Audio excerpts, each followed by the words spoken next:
Well, in today's video, we're going to be talking about the great market reset and how you as a buyer can fully take advantage of this situation. Before getting this video though, as always, if you're going to save time and money the next time you purchase a car, link to my car buying guide in the description down below. And then if you want to see more videos just like this, then I recommend you subscribe because I post content every single day. Let's get into it. So first off, when I say great market reset, I think that it's pretty self-explanatory because the writing is on the wall.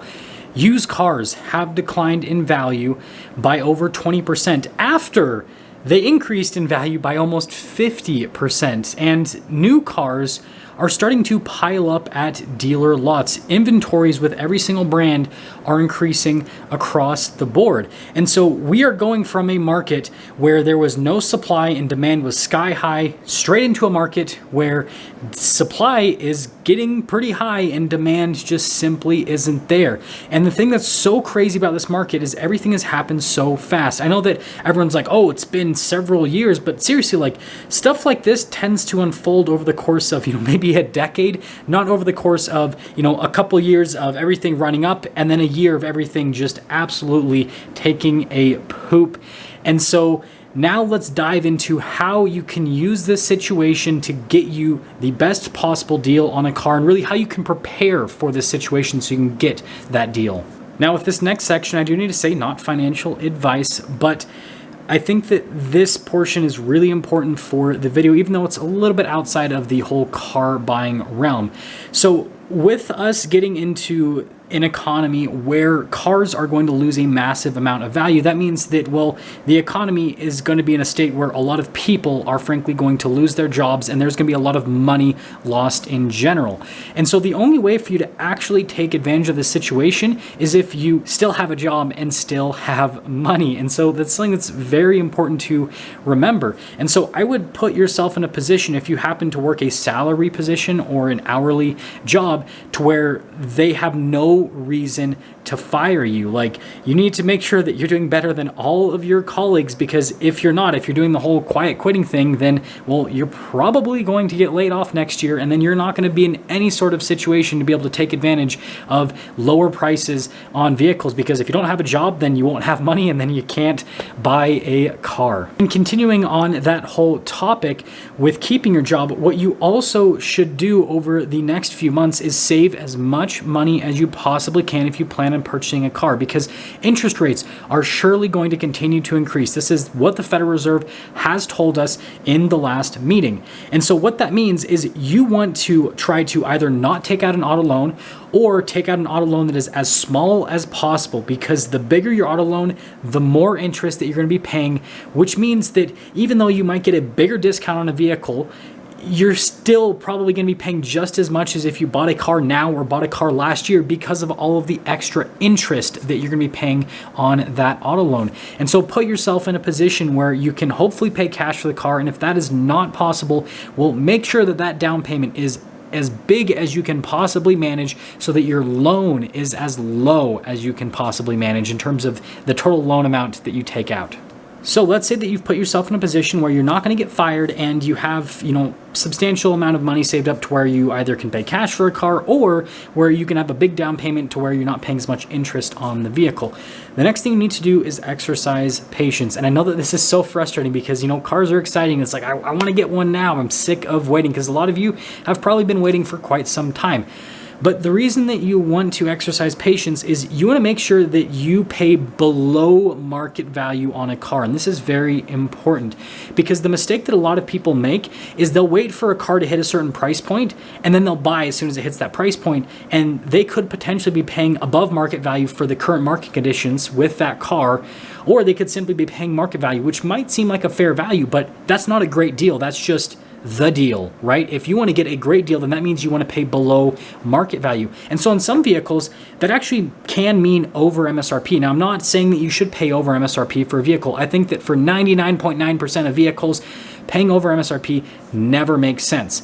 But there are some cases where the market values on vehicles are so high and they will continue to stay high for a long enough period of time to where if you paid a little bit over MSRP, then you could still make some money on the back end when you go and sell that vehicle. A great example, and I'm not recommending you go out and do this, but I'm just going to give this as an example in today's video, is the Ford Bronco Raptor. Right now, they are selling for $100,000 to $120,000 all day long, depending on the market that they are within. And so, if a dealer, offered you $5,000 over MSRP on a Ford Bronco Raptor, if you're wondering, MSRP on those vehicles is anywhere from like mid 70s to mid 80s, then you would literally be able to just go and sell it and make $10,000, $20,000, maybe even $30,000 in terms of profit on that vehicle. And so, the car buying community might say, "Oh, you're an idiot, you paid over MSRP," but then you made money by selling a car as a consumer. So market value is more important than MSRP. It's more important than invoice. It's more important than any of those numbers that everyone likes to throw out. And this can actually go on the flip side too. A dealership could be offering a car at invoice or even under invoice, and that might not be a great deal, because what if all of the cars that are in that category are selling for invoice, right?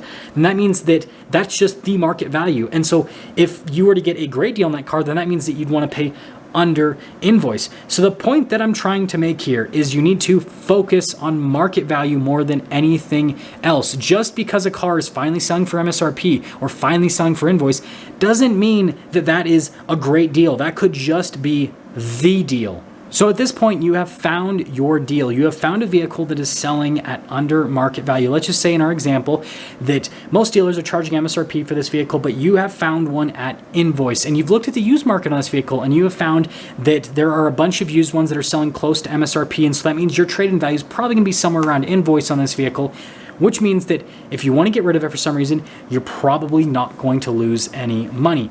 Now, the next thing that you need to ask yourself is, how long are you going to keep this vehicle for? If it's going to be a short-term purchase, like you just want to enjoy the vehicle for a little bit and then get rid of it and maybe get something else, then you need to ask yourself if that market value is going to hold. Does this vehicle have enough stuff that is cool about it to where people will still be willing to pay big money for it in the future? And with most vehicles, the answer is probably going to be no. And so what that means is that you're just going to have to go and find a different vehicle that has a big enough enthusiast market and a small enough amount of production to where you'll be able to take advantage of that market and, again, either break even or potentially make a little bit of money. But if you're just looking for a great deal, like you're just an average consumer and you just want a great deal, then again, you still ask yourself that question. And if you're going to keep it for at least a decent amount of time, then I would still look at what the depreciation might be in the vehicle so you can set yourself up for success in the future. So you can basically, look at yourself in the mirror and go, okay, well, this vehicle is probably going to lose about $5,000 in value per year over the next 3 years, and then it'll kind of slow down from that. And so if I own this for 5 years, in total, it'll lose, let's just say in our example, $22,000 in value. So then you ask yourself, am I okay with spending $22,000 on this vehicle over the course of 5 years and then going in and trading it for another vehicle? And if the answer is no, then back to the drawing board. If the answer is yes, then well,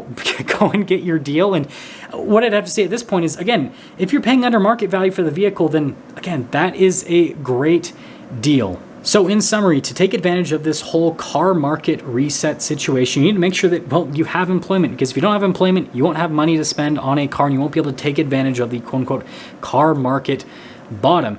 Save up as much money as you possibly can so that you can avoid the interest rates that we have as much as you possibly can. And once you have yourself set up for success, make sure that you pay attention to market value more than anything else, because that is the most important thing. If you just wait for a car to get to a certain price, well, with everything that's happening, most cars are probably going to get to the prices that you guys are wanting, but that doesn't necessarily mean that that's a great deal considering that market. And this is something that dealers are absolutely hoping for. An example I'm going to give is something that is a market that I'm also very familiar with, is the 4Runner TRD Pro market, because I just recently sold mine. I know of dealers that were charging $25,000 over MSRP for 400 TRD Pros at the peak of the market. Now, obviously, the market's pulled back a substantial amount on those vehicles, so it's hard to get that kind of money. But, you know, they basically would pull back from that, and then they'd go, oh, well, we were selling them for 25, now we're selling them for 20, now 15, now 10, now 5, right? And so they just keep pulling back the price as they're trying to sell these vehicles if they're not selling. And then eventually someone will be like, oh, well, that thing was 25,000 just a few months ago, and now it's 5,000. That's a great deal. And then they jump on it, and it's like, oh, but wait a second. The market on that's actually a little bit back of that, and so you still kind of overpaid for that vehicle, but you were just waiting for it to hit a certain price point, and you put yourself in a situation that you probably shouldn't have. So don't be that person, right? Don't be the person that's just waiting for a vehicle to get to a certain price point, and then you just pay that once it hits it. Pay below market value. That's what you always want to do. That's the biggest thing out of this video. Anyways, that'll sum things up. Hopefully that helps you guys. I'll see you.